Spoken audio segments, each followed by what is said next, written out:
다윗은 그냥 저절로 왕이 된 것이 아님을 확인하게 됩니다.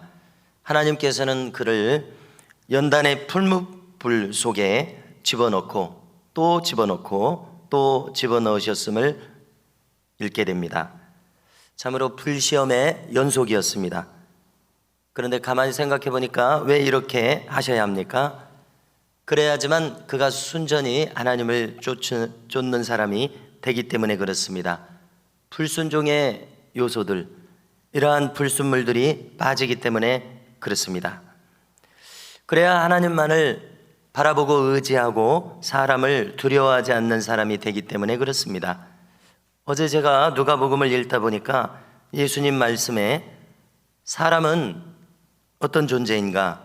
사람을 죽이는 것까지밖에 하지 못한다. 그러므로 사람을 두려워하지 말아라, 이런 말씀을 하시고요. 너희가 두려워할 것은 사람을 죽일 수 있으실 뿐만 아니라 지옥에 넣기까지 하시는 그분을 두려워하라. 자, 이런 말씀을 주목하면서 누가복음의 가운데 부분 한 10장을 읽었는데요. 예수님께서는 대단히 강한 어조로 말씀을 하시는 것을 확인했습니다. 천국에 대해서, 심판에 대해서, 지옥에 대해서 계속 반복해서 말씀을 하십니다. 그 가운데 부분은 특히 제자들에 대한 말씀이 쭉 이어집니다. 너희가 내 제자가 되려면 어떻게 해야 되느냐? 사람을 두려워하지 말아라. 그들 앞에서 나를 부끄러워하고 내 말도 부끄러워하는 자, 그를 내가 천사들 앞에서 나도 그를 부끄러워하리라, 이렇게 말씀하셔요. 그래서 주님께서는 심판에 대해서, 천국에 대해서, 지옥에 대해서 아주 집중해서 공생애 동안에 제자들에게 이렇게 말씀하신 것을 확인하게 되었습니다. 자, 사람의 심령을 연단한다는 측면에서 다윗은 바로 이 주님이 요구하시는 바로 이런 사람, 순전하게 하나님을 두려워한 사람이었습니다. 다윗은 두 가지 큰 죄를 지었었죠. 다윗의 생애를 전체적으로 보면 그는 우리아의 아내를 범했던 일, 또 노년의 자기 과실을 위해서 인구를 계수한 일이 하나님 보시기에 범죄였습니다. 그런데 하나님께서는 3,000명이나 되는 수없이 많은 성경의 인물들 중에서 오직 유독 다윗을 두고서 저는 내 마음에 합하다고 합니다. 이렇게 큰 범죄를 저지른 역시 연약한 다윗이 왜 마음에 그렇게 합하다고 하십니까? 그는 회개하는 자였습니다. 전적으로 하나님께 다시 돌아오는 자였습니다. 바로 이 점임을 깨닫게 됩니다. 그는 다른 사람들처럼 범죄했을지언정 완전히 넘어지고 다시 일어서지 못하는 그런 지경까지는 가지 않았습니다. 왜 그렇습니까? 그 하나님을 두려워하고 눈물로 회개할 줄 아는 사람이었기 때문입니다. 다윗과 비교되는 사람은 이 시대에서도 사울입니다. 사울에 대해서는 우리가 회개했다는 기록을 전혀 찾아보지를 못합니다. 그렇죠? 또 예배했다는 기록을 전혀 찾아보지 못합니다. 그렇습니다.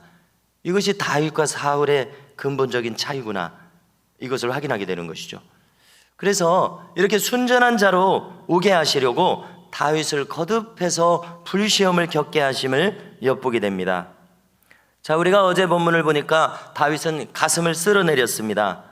간신히 블레셋 편에 서서 조국과 전쟁하는 것을 모면했습니다.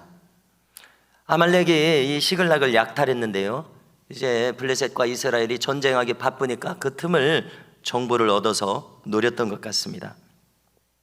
유다 남방에 있는 시글락에 돌아오자마자 큰 슬픈 사건이 그를 맞이한 것이죠. 성읍을 비운 틈을 타서 아말렉이 침략해서 모든 것을 약탈해 갔습니다. 재산이 될 만한 것들을 다 뺏어갔고 심지어 아내들도 전부 다 약탈해 가버렸습니다. 돌아온 이 600명의 다윗과 동료들은 큰 충격에 빠지고 분노에 사로잡히고 슬픔에 빠지게 되었습니다. 다윗의 아내인 아히노암과 아비가일도 잡혀갔습니다. 남아있던 성읍 주민들, 또 다윗 일행들, 이들이 분노해서 어떤 모습까지 보입니까?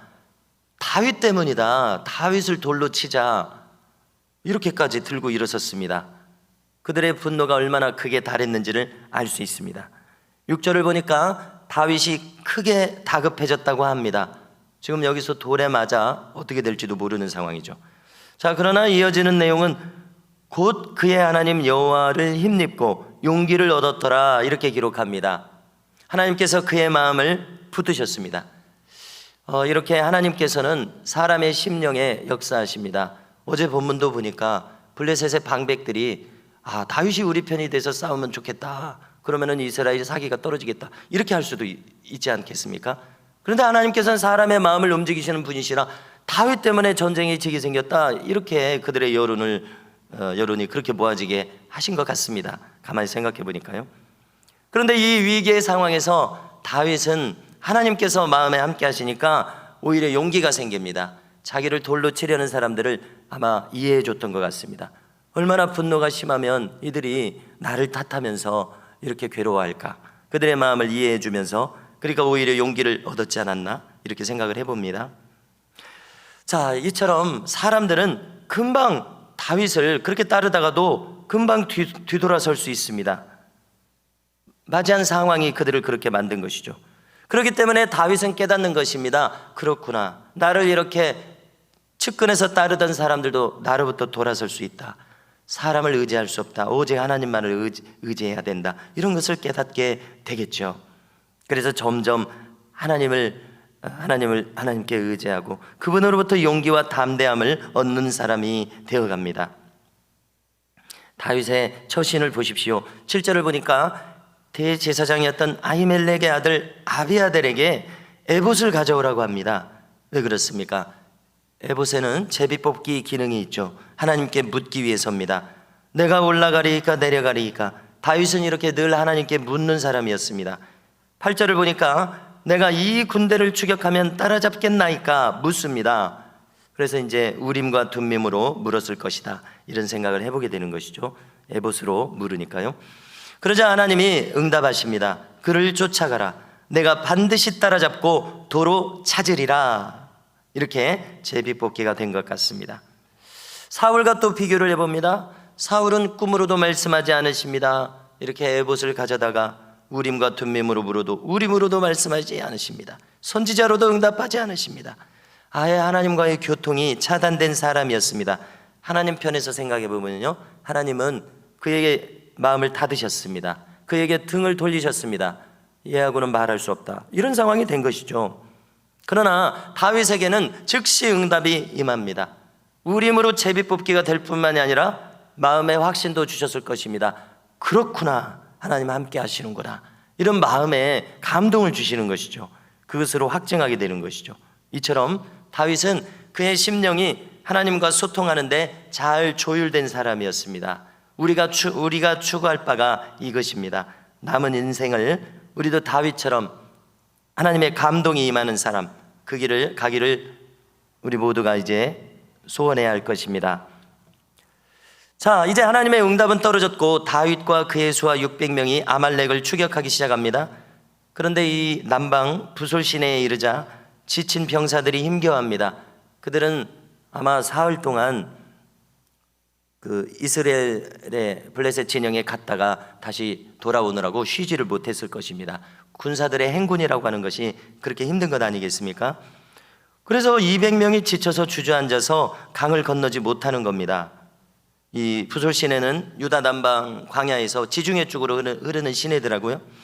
그런데 이 다윗은 어떻게 합니까? 그들을 아예 너희들은 쉬게 하고 400명만을 데리고 추격합니다. 사람들을 생각해 주는 것이죠.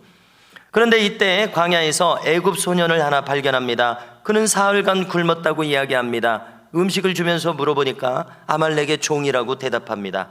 사흘 전에 병드니까 그의 주인이 그를 버리고 갔던 겁니다. 광야에서 죽든지 살든지 버려버렸습니다. 그래서 먹이를 주고 쉬게 한 후에 묻습니다. 아말렉의 군대로 나를 인도하겠느냐? 그러자 그가 답하기를 만일 나를 죽이지도 않고 전 주인에게도 넘기지 않는다고 당신의 하나님께 맹세하면 내가 그렇게 하겠다 답합니다. 그의 도움을 받을 수 있게 됩니다. 그러자 아말렉 진영에 당도하게 되는데요. 자, 그들은 어떤 모습인가? 블레셋과 유다 땅에서 두루 약탈했습니다. 그 전과를 놓고 잔치를 벌이느라고 정신이 없는 모습이었던 겁니다. 그들은 밤새 먹고 마시고 춤추고 있었습니다. 다윗 일행은 이제 시점을 노려서 새벽에 그들에게 쳐들어가서 그 다음날 저녁까지 그들을 공격했다고 기록합니다. 오직 낙타를 타고 도망간 젊은이들 400명 외에는 이들을 피하지 못했습니다. 그래서 빼앗겼던 모든 것을 되찾았습니다. 아내들과 아이들 모든 물건들을 다시 되찾았다고 기록합니다. 또 그들이 두루 약탈했었던 양떼들과 소떼들도 다윗 일행이 그것을 접수하게 됐습니다. 그리고 그것을 몰고 시글락으로 돌아오는 거죠. 그래서 무리는 뭐라고 말하냐면 이것은 다윗의 전리품이라 이렇게 하면서 기뻐했다고 기록합니다. 자, 이처럼 다윗은 이 거친 삶을 살면서 더욱 그의 심령이 이전에도 그랬지만 더욱 하나님 앞에서 연단이 되면서 견고해지고 있습니다. 이 모든 경험은 우리가 시편에서 읽을 수 있습니다. 신약에는 바울이라는 인물이 있다면 구약에는 모세와 다윗이 있습니다. 그들의 마음을 깊이 기록한 대표적인 기록자들 말입니다. 자, 그들의 기록을 그 3,000명이나 되는 인물들 중에서요, 이렇게 돋보이는 이 사람들의 기록을 성경에 남긴 것은 무엇을 의미합니까? 그처럼 그들의 마음이 하나님의 마음에 가까웠다는 것입니다. 삶의 경험을 통해서 하나님과 친밀하게 소통했던 그 내용을 성경에 남긴 것이죠. 성도 여러분, 우리도 이분들의 길을 따라 가고 있습니다. 너의 삶 속에서 나를 경험하라. 그리고 나를 의지하라. 그리고 담대하라. 너의 마음을 연단하여 나에게 점점 가까이 와라. 이것이 하나님께서 오늘 말씀을 통해서 우리에게 들려주신다고 생각합니다. 자, 주님의 동생이었던 야고보 사도 뭐라고 말합니까? 자, 그의 비결은 경구처럼 남겨주고 있습니다. 하나님을 가까이 하라. 그리하면 너희를 가까이 하시리라. 그가 터득한 비결은 이것이었습니다. 그렇습니다. 우리도 하나님께 가까이 나아가면 하나님도 우리를 가까이 하신다는 이 약속의 말씀을 붙들어야 되겠습니다. 이렇게 추구해 나가는 우리 모두가 될 수 있기를, 이와 같은 친밀함을 얻으실 수 있기를 주님의 이름으로 축복합니다.